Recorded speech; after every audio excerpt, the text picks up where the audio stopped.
Colour கண்ணாடி cricket voice மீடியாவை அடுத்து vlogabala சப்ஸ்கிரைப் பண்ணுங்க. இந்த ஆட்சி முடியறதுக்குள்ளவே சொல்றேன், செந்தில் பாலாஜி உள்ளுக்குள்ள தள்ளிடுவோம். கேஸ் உங்க மேல நீங்க போட்டுக்கிட்டா கூட அந்த கேஸ் எப்படி முடிக்க முடியாதுன்ற அளவுக்கு கூட நீங்க வந்து தெளிவா போடுறீங்க. 120 எனக்கு இப்பயே சொல்றேன், செந்தில் பாலாஜிக்கு நாங்க வந்து தண்டனை வாங்கி கொடுத்துட முடியுமானா, செந்தில் பாலாஜி 125 வயசு வரைக்கும் உயிரோட இருந்தா தான் தண்டனை வாங்கி கொடுக்க முடியும். ஏன்னா 2000 அக்யூஸ்ட் வச்சு எப்படி தண்டனை வாங்கி கொடுக்கும்? ஹைகோர்ட்ல வந்து செந்தில் பாலாஜி வந்து I repaid the money whatever I received அப்படின்றாப்ல. அப்படின்னா he accepted that he received the bribe. லஞ்சம் வாங்கினேங்கிறத ஒத்துக்கிட்டார், நான் ரீபே பண்ணிட்டேன்றதுனா திருப்பி கொடுத்துட்டேங்கிறாப்ல. அப்படிங்கும்போது அதுவே ஒரு ஒப்புதல் வாக்குமூலம். அந்த ஒப்புதல் வாக்குமூலத்தை மட்டும் வச்சு காசு கொடுத்தவங்களா அப்ரூவலா மாத்தி, புரிஞ்சுங்களா, அவருக்கு வந்து கிரிமினல் தண்டனை பெற்றுக் கொடுக்கறதுக்கு இபில சார் 11 ரூபாய் கரண்ட் வாங்கி நீங்க மக்களுக்கு 2 ரூபாய்க்கு 3 ரூபாய் கொடுக்குறீங்க, 5 ரூபாய்க்கு கொடுக்குறீங்க, சில பேருக்கு 11 ரூபாய்க்கு கூட கொடுக்குறீங்க. அந்த கரண்டே வந்து நாங்க 7 ரூபாய்க்கு 8 ரூபாய்க்கு வாங்கினோம்னா போக வந்து இன்ஃபிளேஷன்ல ஜாஸ்தியா தானே ஆகணும். 11 ரூபாய்க்கு கீழே வாங்கினோம்னா then you will be questioned. On basis of that we can file a case against you. 7.5 லட்ச ரூபா உனக்கு 12 லட்ச ரூபா பில்ல போடு, பாக்கி 5 லட்ச ரூபா எப்படியா இருந்தாலும் அது லாப காசு தான். இதுலயும் இந்த 7.5 லட்ச ரூபாயில லாபம் வச்சிருப்பேன், அதுலயே உங்களை வந்து கட்டம் கட்டி உள்ளுக்குள்ள அனுப்பிச்சிருவோம். தனியார் பள்ளி அசோசியேஷனே வந்து ஃபுல்லா சொல்லிட்டு போயிடுச்சு, இந்த மாதிரி நாங்க கொடுத்துட்டு இருந்தோம். இந்த வாட்டி வந்து பாத்தீங்கன்னா அமைச்சர் ராஜ்மோகன் எந்த விதமான காசுமே வாங்காம எதுக்கியா காசு அப்படின்னு சொல்லி எல்லாத்துலயும் கையெழுத்து போட்டு கொடுத்துட்டாரு. அதுனா உங்க காதுல ஒழுக்கிதா?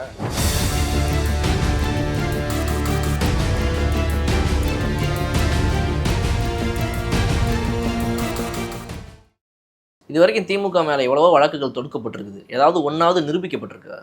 எது சார் திமுக மேல என்ன வழக்கு? சர்க்காரிய கமிஷன் சொல்லுங்க சார். நீங்களே வந்து உங்க ஆண்டவரே வந்து சொன்னாரு, எனக்கு ஒரே ஒரு வாய்ப்பு கொடுங்க, இல்லை எல்லாம் மன்னிச்சுக்கோங்கன்னு சொல்லிட்டு உங்க கட்சிக்காரரே வந்து சொன்னாரு, சர்க்காரிய கமிஷன். வேற என்ன வழக்கு இருக்கு சொல்லுங்க. ஆனா இந்த வாட்டி எப்படி தெரியுமா சார், நீங்க ஏன் தெரியுமா வழக்குல இருந்து தப்பிக்கிறீங்க? இப்ப செந்தில் பாலாஜி மேல வழக்கு போட்டிருக்கீங்க, ஓகே, வழக்கை யார் போட்டது? நீங்களே போட்டுட்டீங்க. ஹைகோர்ட்டில் என்ன சொல்லிட்டாங்க, ஹைகோர்ட்டில் வந்து நீங்கள் காசு திருப்பி கொடுத்துட்டீங்க, ஸோ அதனால் வந்து சார்ஜஸ் எல்லாம் இதாகிடுச்சின்னு சொல்லிட்டு இது பண்ணிட்டாங்க. சுப்ரீம் கோர்ட்டில் என்ன சொல்லிட்டாங்க, ரிமாண்ட் பேக் ஆகி ஒழுங்காக ட்ரையல் கோர்ட்டில் வந்து கேஸை ஃபைல் பண்ணுங்கிட்டாங்க. கேஸை ஃபைல் பண்ணணுன்னே செந்தில் பாலாஜி மேலே மட்டும் கேஸ் ஃபைல் பண்ணாமல் லஞ்சம் கொடுத்ததும் தப்பு அப்படின்னு சொல்லி 2000 பேரை எக்ஸ்ட்ராவாக சேர்த்துட்டீங்க அந்த கேஸில். இப்போ செந்தில் பாலாஜிக்கு தண்டனை வாங்கி கொடுக்கணுன்னா செந்தில் பாலாஜி வந்து 125 வயசு வரைக்கும் உயிரோடு இருக்கணும். நீங்கள் அந்த சட்டத்தின் இது இருக்குது பார்த்தீங்களா, நெளிவு சுலைவை, அதை பயன்படுத்தி 2000 அக்யூஸ்டே ஆக்கிட்டீங்க.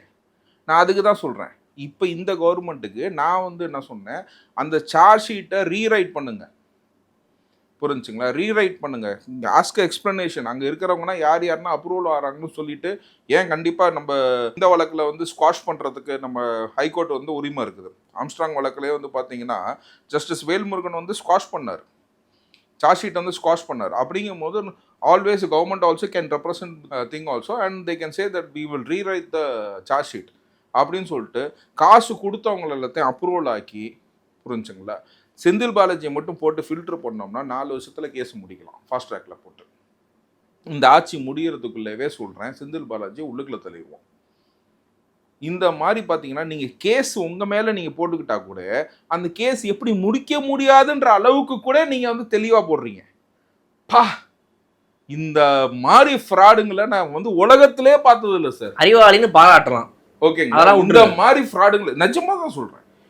120 எனக்கு இப்பயே சொல்கிறேன், செந்தில் பாலாஜிக்கு நாங்கள் வந்து தண்டனை வாங்கி கொடுத்துட முடியுமானா, செந்தில் பாலாஜி 125 வயசு வரைக்கும் உயிரோட இருந்தால் தான் தண்டனை வாங்கி கொடுக்க முடியும். ஏன்னா 2000 அக்யூஸ்ட் வச்சு எப்படி தண்டனை வாங்கி கொடுப்பீங்க சார்? 2000 அக்யூஸ்டையும் பண்ணுங்க, ட்ரையலில் ஏற்றுங்க, கூண்டில் ஏற்றி ஒவ்வொருத்தரையும் PW1, PW2, PW3, PW4, PW2000 விசாரிங்க சார், ஒவ்வொரு விட்னஸையும். நான் அதான் சொல்கிறேன் சார், இது விசாரிக்கிறது இல்லை, ஃபஸ்ட்டு இந்த 2000 பேர்த்த வந்தால் தான் வந்து சார்ஜஸ் ஃப்ரேம் பண்ண முடியும், புரிஞ்சுங்களா. 2000 பேர்த்தையும் ஒன்றா உட்கார வச்சு, ஓகேங்களா, ஒரு மஹாலில் வந்து இந்த கேஸை நடத்தி 2000 பேரும் உட்காந்து சார்ஜஸ் உட்காந்து ஃப்ரேம் பண்ணுறதுக்கு கிட்டத்தட்ட வந்து பார்த்தீங்கன்னா 10 வருஷம் ஆயிரும். அதுக்குள்ளே வந்து பார்த்தீங்கன்னா இந்த 2000 பேர்த்தில் ஒரு மினிமம் வந்து சொன்னீங்கன்னா ஒரு 50 பேர் செத்தே போயிருப்பாங்க.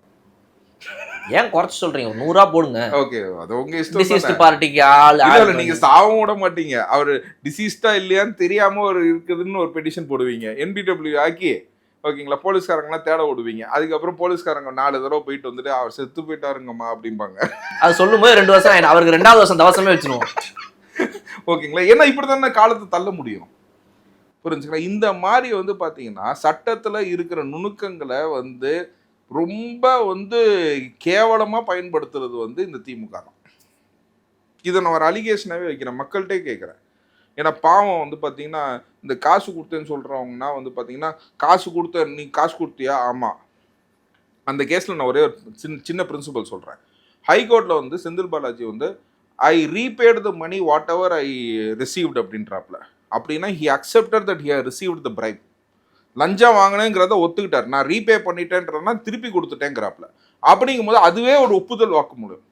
அந்த ஒப்புதல் வாக்குமூலத்தை மட்டும் வச்சு இந்த 2000 காசு கொடுத்தவங்களன்னா அப்ரூவலாக மாற்றி, புரிஞ்சுங்களா, அவருக்கு வந்து கிரிமினல் தண்டனை பெற்றுக் கொடுக்கறதுக்கு இந்த தமிழக அரசு சீக்கிரமாக நடவடிக்கை எடுக்கணும்னு சொல்லிட்டு உங்கள் சேனல் வழியாக கேட்டுக்கிறேன். மொத்தமாக முடிச்சுட்டு போயிடணும் இல்லை? புரிஞ்சுங்களா? நீங்கள் செந்தில் பாலாஜி நீங்கள் தாங்க ஆரம்பிச்சிங்க, நானும் ப்ரிப்பேர் பண்ணிட்டு வந்த மாதிரி கேட்குறீங்க. 26 நான் கேனூர் தான் ரொம்ப இன்ட்ரெஸ்டடாக இருந்தேன். நம்ம ஊரை ஏச்சும் சுத்தம் பண்ணுவோம், ஃபஸ்ட்டு திருச்சியை வச்சும் கொஞ்சம் சுத்தம் பண்ணுவோம், அதுக்கப்புறம் வரலான்னு. நீங்கள் ஸ்ட்ரைட்டாக நீங்கள் திருச்சி மட்டும் இல்லை, ஆஃபீஸும் மெட்ராஸில் தானே வச்சுருக்க, செந்தில் பாலாஜியும் சேர்த்து சுத்தம் பண்ணுங்கன்ட்டீங்க. அதனால் அது அப்படியே ஷிஃப்ட் ஆயிடுச்சு. 26 முடிச்சுட்டு கிளம்பும்போது நீங்கள் மொத்தமாக வந்துட்டு முடிச்சுட்டு தான் போவீங்க போல இருக்குது. முடிச்சுட்டு நாங்கள் எங்கே போகிறோம்? நாங்கள் இங்கே தானே போனோம். 31 வரைக்கும் நாங்கள் தானே இருப்பீங்க அடுத்து. இல்லை சார், நீங்கள் இங்கே தான் இருப்பீங்க. நான் I will make sure that you are here. புரிஞ்சுங்களா? அதில் எந்த விதமான சேஞ்சஸுமே கிடையாது. புரிஞ்சுங்களா? எங்கன்னு கேட்டிங்கன்னா புழலில் இருப்பீங்க. நல்லா அதே மாதிரி உங்களுக்கு பிளாக் கேட்ஸ் இருக்கிற மாதிரி போலீஸ் எப்போதுமே சுற்றி இருப்பாங்க. ஒரே ஃபுல்லாக வந்து கேட்ரிங் ஆன ஃபுட்ஸு, புரிஞ்சுங்களா? அதனால் சூப்பராக இருப்பீங்க. நீங்கள் கேட்டது எல்லாம் கிடைக்கும். நீங்கள் தான் டீலக்ஸ் ரூம் கேட்டிங்கல்ல, நான் தான் சொன்னேன்ல பெட்டிஷன் போட மாட்டேன்ட்டு. ஓகே, உங்கள் ஐடிஆர் வச்சு நீங்கள் டீலக்ஸ் ரூம் வாங்கிக்கோங்க. ஃபேன் தான் சுத்தம் மேலே, ஓகேங்களா, தனி காட்டு, ஒரு பெஞ்சு ஒன்று இருக்கும், ஓகேங்களா, ஜாலியாக இருக்கலாம். நீங்கள் உங்களுக்கு ஒரு ரூமு, உங்கள் ஃப்ரெண்ட்ஸுக்குன்னா ஒரு ரூமு, மொத்தம் எத்தனை அமைச்சர்? 35 அமைச்சர் வரிசையாக வச்சுக்கோங்க, ஆக்கியபை பண்ணிக்கோங்க. அங்கேயே ஒரு சட்டசபை நடத்துங்க. ஆனால் நீங்கள் அங்கே போனீங்கன்னா அங்கே இருக்கீங்கன்னா கெட்டு போயிடுவாங்க. அவங்க ஏதோ திருடிட்டு கொலை பண்ணிக்கிட்டு இருக்கிறாங்க, நீங்கள் போனீங்கன்னா அதோட மோசமாக்கிடுவீங்க. எப்போ திருடுறது கொள்ளையடிக்கிறதுனா ரொம்ப ஈஸிப்பா. ஓகே, இந்த மாதிரி நூதனமாக திருடணும், ஆடே பேக்கெட்டை உருளதுன்னு தெரியக்கூடாது. எப்படி சார் அது 7.5 லட்ச ரூபா டிரான்ஸ்ஃபார்மரை 12.5 லட்ச ரூபாய்க்கு வாங்குறீங்க? ஒரு டிரான்ஸ்ஃபார்மர் விற்கிறார் ஒருத்தர் சார், அவர் கஷ்டப்பட்டு வித்துக்கிட்டு இருப்பாரு. ஏப்பா 7.5 லட்ச ரூபாய்க்கு விற்கிறேன், இதை 12 லட்ச ரூபாய்க்கு வாங்கிக்கிறேனா அப்படின்னு சொல்லும்போது நான் ஒன்றும் இல்லை சார், நான் இன்னொரு கேஸ் ஒன்று பார்த்தேன். போர்டு, அதாவது இபிக்கு ஒரு போர்டு இருக்குது. அந்த இபி போர்டு தான் வந்து பார்த்தீங்கன்னா இந்த தனியார்கிட்டேருந்து வாங்குற அமௌண்ட்டை வந்து செட்டில் பண்ணுறாங்க. புரிஞ்சுங்களா? தனியாருக்கு போன கவர்மெண்ட்டில் வந்து செட்டில்மெண்ட் ஆகலை. இது எனக்கு பர்சனலாக நான் வந்து பார்த்தது என்னன்னா, நான் ஹைகோர்ட்டில் நின்றுட்டு இருந்தேன் என் கேஸுக்கு முன்னாடி கேஸ். அந்த கேஸ் வந்து வரும்போது பார்த்தீங்கன்னா they've not done the payment for past 6 மந்த்ஸுங்கிறாங்க. போர்ட்லேருந்து எங்களுக்கு இவ்வளோ தான் லீக்கேஜ் ஆச்சு, அவ்வளோ லீக்கேஜ் ஆச்சுன்னு அந்த மாதிரி சின்ன சண்டை இருக்குது. பட் ஆனால் payment has not gone to us அப்படின்னு. அங்கே வந்து ஒரு ஜென்ரலாக வந்து பார்த்தீங்கன்னா அந்த கரண்ட் வந்து எனக்கு தெரிஞ்சு ஒரு 11 ரூபாய் 11,000 ரூபாய்க்கு வாங்குறாங்க. ஓகேங்களா? ஆனால் வந்து பார்த்தீங்கன்னா பார்ட்டி ஃபண்டாக வந்து 4 ரூபாயிலேருந்து 5 ரூபாய் வரைக்கும் உங்கள் கட்சிக்கு வந்துடுது. புரிஞ்சுங்களா? இப்போ நாங்கள் கொள்முதல் பண்ணும் போது அதே பர்சன்ட் வந்து நாங்கள் 6 ரூபாய்க்கோ 7 ரூபாய்க்கோ 8 ரூபாய்க்கோ வாங்குறோம்னு வச்சுக்கோங்க. பாக்கி இருக்க அமௌண்ட்டு புரியுதுங்களா? இதை வச்சு கண்டிப்பாக we will say that in previous tenders it has been you made them to pay the party fund அப்படின்னு சொல்லிட்டு நாங்கள் கொண்டு வந்து இந்த விஷயத்தில் கேஸ் போடுவோம். புரியுதுங்களா? நீங்கள் கேட்டதுனால சொல்கிறேன். இபி நீங்கள் ஒரு டிபார்ட்மெண்ட் கேட்டிங்கன்னா ஒரு டிபார்ட்மெண்ட்டுக்கும் சொல்லலாம். இபியில் சார் 11 ரூபாய்க்கு கரண்ட் வாங்கி நீங்கள் மக்களுக்கு 2 ரூபாய்க்கு 3 ரூபாய்க்கு கொடுக்குறீங்க, 5 ரூபாய்க்கு கொடுக்குறீங்க, சில பேருக்கு 11 ரூபாய்க்கு கூட கொடுக்குறீங்க. புரிஞ்சுங்களா? ஆனால் அந்த கரண்ட்டே வந்து நாங்கள் 7 ரூபாய்க்கோ 8 ரூபாய்க்கோ வாங்கினோம்னா இப்போ போக வந்து இன்ஃப்ளேஷனில் ஜாஸ்தியாக தானே ஆகணும். 11 ரூபாய்க்கு கீழே வாங்கினோம்னா then you will be questioned. On basis of that we can file a case against you. அதுலேயே உங்களை வந்து கட்டம் கட்டி உள்ளுக்குள்ள அனுப்பிச்சிருவோம். சார், நான் இப்போ ஒரு தெருவில் வந்து பேனா வைக்கிறாங்க, நான் வந்து ரோட்டில் வந்து சிக்னல் நிற்கிறேன், அப்படி வச்சுப்போம். சிக்னலில் வந்து நிற்கிறேன், கடைசியில் அங்கே தான் நிற்கணும். சொல்லுங்க. ஏன் சார் எல்லாத்துக்கும் இப்படியே யோசிக்கிறீங்க? ரோட்ல நான் வந்து சிக்னல்ல நிக்கிறேன் சார். அப்போ ஒருத்தவங்க வந்து இந்த வண்டியை தட்டி பேனா விற்கிறாங்க. பாவமா இருக்குது. எவ்வளோங்கன்றேன். 2 பென்னு 10 ரூபான்றாங்க. நாங்க பிடிங்கன்னு 50 ரூபாயா அவங்கள்ட்ட கொடுக்குறோம். கஷ்டப்படுறாங்க வச்சுக்கிட்டோம். அந்த மாதிரி டிரான்ஸ்ஃபார்மர் வாங்க போன இடத்துல அவர் ரொம்ப பாவப்பட்டவரா இருக்கிறாரு. எதுக்கு 7.5 லட்சம் ரூபாய்க்கு விற்கிற? உன்னைய பார்த்தவரை ரொம்ப பாவப்பட்ட ஆளா தெரியுற. டிரான்ஸ்ஃபார்மர்லாம் விற்கிற, ரொம்ப ஏழையா இருப்ப போல இருக்குது நீ.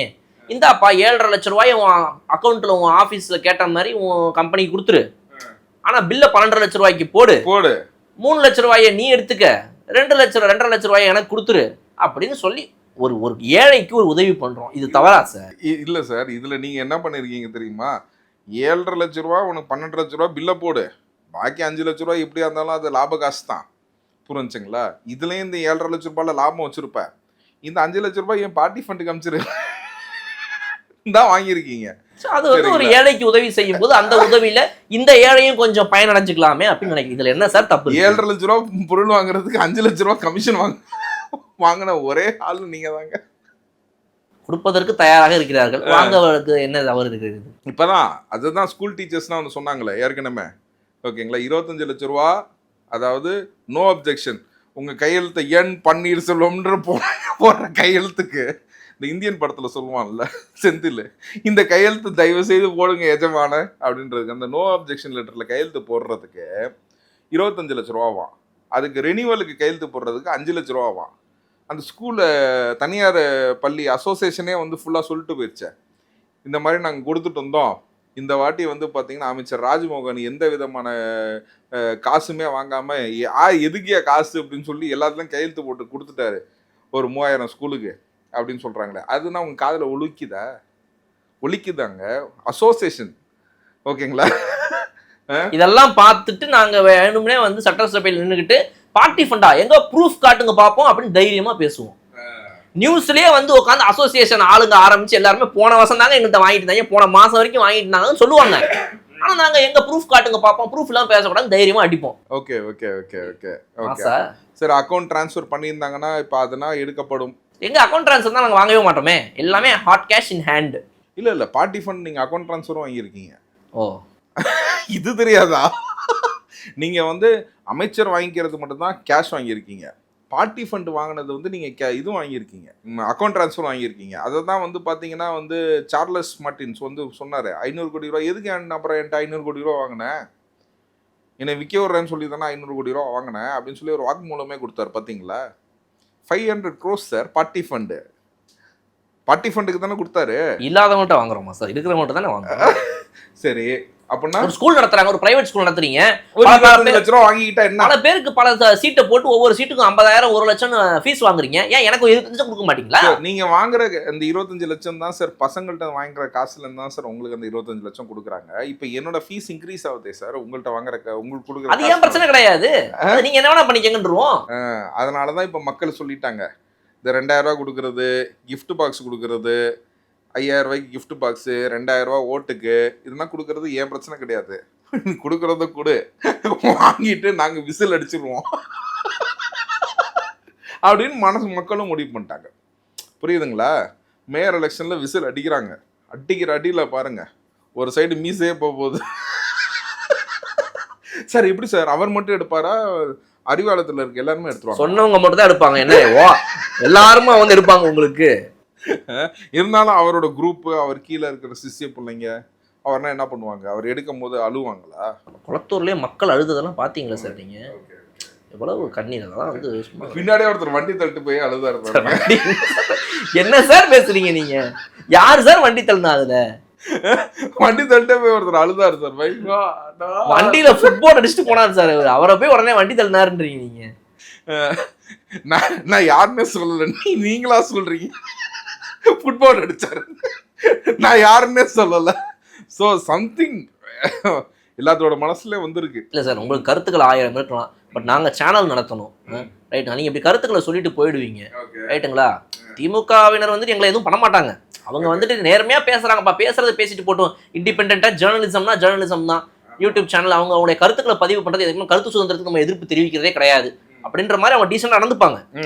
இருந்தாலும் சொல்கிறேன், அவ்வளோதான் சார், வேற ஒன்றும் இல்லை சார், அவ்வளோதான் சார், நான் சொல்லிட்டேன் சார், நான் வேற எதுவும் சொல்லலை சார். வேற எதுவும் கேஸ் பற்றி இல்லை சார், வேணாம் சார், எதுக்கு சார்? ரொம்ப ஜாஸ்தியா இல்ல எல்லாம் மோரலஸ் எல்லாத்தையும் டிஸ்கஸ் பண்ணி பண்றோம், மோரா பண்றோம் சார், மோரா பண்றோம், ஜோரா பண்றோம். ஸோ இப்போ என்னன்னு கேட்டிங்கன்னா, நம்ம தமிழக அரசுக்கு உங்கள் சேனல் வழியாக ஒரு கோரிக்கை வைக்கிறேன். இந்த கேஸை நான் நகைச்சுவையாக எடுத்துக்காம இதை சீரியஸாக நம்ம எடுத்து சீக்கிரமாக வந்து பார்த்திங்கன்னா மேயர் எலெக்ஷனுக்குள்ளே வந்து பார்த்திங்கன்னா அட்லீஸ்ட் முதல் கட்டமாக நம்ம எஃப்ஐஆர் பதிவு செய்து விசாரணையை தொடக்க வேண்டும். Let us not wait for, ஏன்னா வந்து பார்த்தீங்கன்னா முதலமைச்சர் சி ஜோசப் விஜய் அவர்கள் சொல்லியிருக்காரு 29/30 வந்து ஐஏஎஸ் ஐபிஎஸ் ஐஎஃப்எஸ் ஆஃபீஸரோட அவர் வந்து ஒரு மீட்டிங் வச்சுருக்காரு. அந்த மீட்டிங் வச்சு முடிஞ்சோடனே இவர் அனைத்து தலைமை செயலாளர்கள் அந்தந்த டிபார்ட்மெண்ட் அந்தந்த 36 டிபார்ட்மெண்ட் இருக்குது, அந்த 36 டிபார்ட்மெண்ட்டில் இருக்கவங்களையும் கூட்டி ஆலோசித்து இந்த மாதிரி எஃப்ஐஆர் போடுவோம்னு சொல்லியிருக்காங்க. ஒரு ரிஜிஸ்டர் ஆஃபீஸ்க்கு இன்றைக்கி போகிறோம், இந்த டைட்டில் சரியில்லை அந்த டைட்டில் சரி, ஒன்றும் இல்லை சார், ஒரு உயில்லேருந்து ஒரு டாக்குமெண்ட் வருது ஓகேங்களா, ஒரு உயில் வந்து ஒரு உயில் தான் இருக்கும் ஓகே, 4 அண்ணன் தம்பிக்கு பிரியுதுனா மற்றவங்கன்னா சர்டிஃபைட் காப்பி தான் வச்சுருப்பாங்க. இவர் சர்டிஃபைட் காப்பி தான் வச்சுருக்காரு, இவருக்கு வந்து நெக்ஸ்ட்டு வந்து ஒரு செட்டில்மெண்ட் டீட் நான் பண்ணித்தர மாட்டேன், ஒரு சேல் டீட் நான் பண்ணித்தர மாட்டேன் அப்படின்னு. என்னைக்கு இங்கே ஆஃபீஸில் நடந்த ஒரு மேட்ரு பார்த்தீங்கன்னா 10 கோடி ரூபா மேட்ரு. 10 கோடி ரூபா மேட்டரில் வந்து பார்த்தீங்கன்னா நாங்கள் வந்து 8+1 ஓகேங்களா 90 lakhs வந்து will be paying as a registration fees அந்த stamp duty to the government. 90 லட்ச ரூபாய் வந்து கவர்மெண்ட்டுக்கு வர வருவாயை நிப்பாட்டிட்டு அந்த ரிஜிஸ்டர் எங்கள்கிட்ட 5 லட்ச ரூபாய் கேட்டார். கவர்மெண்ட்டுக்கு வர வேண்டிய 90 லட்ச ரூபாய் 90 லட்ச ரூபா வரல, நீ 5 லட்ச ரூபா கேட்டதுனால அந்த டீலே ஓவர் ஆகாமல் போயிடுச்சு. நான் பையர் நான் ஏன்பா ஏற்கனவே விலை ஜாஸ்தியாக கொடுத்தாங்கன்னா நான் 5 லட்ச ரூபா கொடுக்க முடியாதுட்டான். அதாவது கேட்டது 10 லட்ச ரூபா, seller was ready for 5 lakhs, buyer நான் 5 லட்ச ரூபா கொடுக்க மாட்டேன்ட்டார். அவங்க நான் வந்து 10 லட்ச ரூபா கொடுக்க மாட்டேன், செல்லரும் பேக் அடிச்சிட்டார். இது இப்போ நடக்கிற விஷயத்தை நான் சொல்கிறேன். ரைட் பிரதர், மீண்டும் இன்னொரு முறை நாங்கள் சந்திப்போம், நிறைய விஷயங்கள் பேசுவோம். தேங்க்யூ.